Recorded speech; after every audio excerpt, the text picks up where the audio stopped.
kayo makakain na maayos. Buti pa, magtrabaho ulit ako. O teka, namamaga pa yung paa mo. Hindi, ayos na ito. Hindi na masyado masakit eh. Kailangan ko magtrabaho para mapakain ko yun ng matino. Huwag mo intindihin yun. May sakit ka. Nauunawaan ka naman namin eh. Ikaw nga itong inaalala ko. Bakit kaya hindi ka muna magpatingin sa center? Nandiyan ka na naman sa center mo ha. Hindi ko kailangan ng center. Wala naman akong masamang ibig sabihin eh. Nabanggit ko lang. Sige, alas na ako. O teka, huwag mong kalimutan yung mga duwende ha.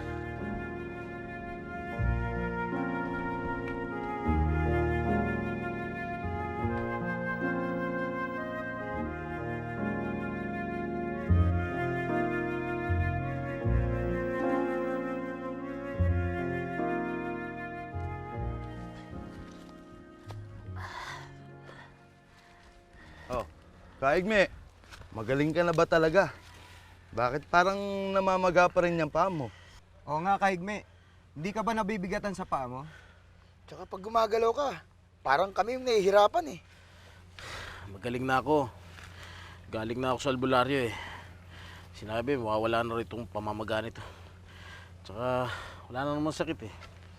Magang napakaramdam ko. Hindi ba, Kaigme, dapat ipinapahinga nyo na yan? Sige na, sige na.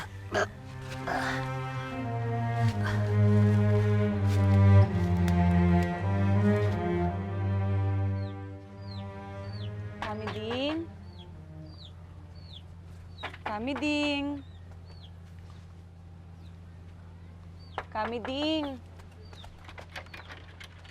Uy, Kalita!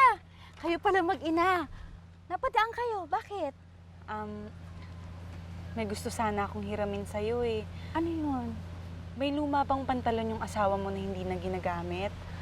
Ito kasing si Kaigni mo eh. Bumalik na sa pagtatrabaho kahit namamaga pa yung binti niya. Wala kasi siyang magamit na pantalon. Gusto ko sana, habang hindi pa humuhupa yung pamamaga ng paa niya, may magamit muna siya. Naawa na kasi ako sa asawa ko. Nakabilad yung paa niya. Naku, Kalita. Pasensya na.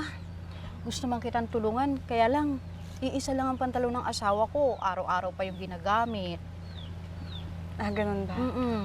Sige, salamat na lang ha. Pasensya ka na, Kalita, ha? Wala yun. Ako pa nga ang nakakaabala sa'yo eh. Hindi. Sige, pupunta pa kami sa center nitong anak ko eh. Oh, sige, mag-ingat kayo, ha? Salamat.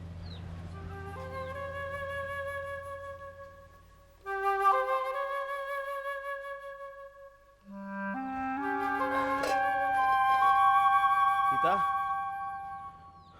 Livia? Tita?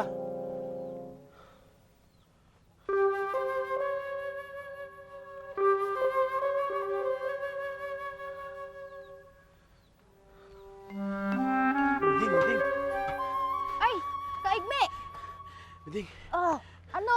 Kaigme, ano? nakita niyo ba yung mag-ina ko? Ay, oo, dumaan sila sa akin. Nabanggit sa akin ni Kalita na pupunta raw sila sa center. Pero hindi naman niya sinabi kung bakit. Nagpunta sila sa health center? Oo. Eh, bakit pa sila pumunta doon? Agad na sumugod si Igme sa bayan. Tiniis ang sakit at bigat ng lalaki niyang binti at hita. Gayon din, tiniis din niya ang mga tingin at panghuhusga ng ilan sa mga taong bayang tila nandidiri sa kanya. Basahin niyo po ito para magkaroon kayo ng kaalaman tungkol doon sa sakit ng asawa ninyo. Maraming salamat po. Oh, kayo po, huwag kayong masyadong magpapagod para po maging maayos ang inyong pagbubuntis. Tita! Igme, Sinabi ko sa'yo huwag ka na pupunta dito sa center. Wala akong sakit. Ilang beses ko ba ulit-ulitin sa'yo to? Igme, buntis ako 4 na buwan na. Ha? Buntis ka? Baka po gusto niyo nang ipacheck ang inyong binti para po maagapan ang inyong sakit. Isa ka pa. Sinabi ko nung wala akong sakit eh. Kasi po, kung hindi po natin... Halika na!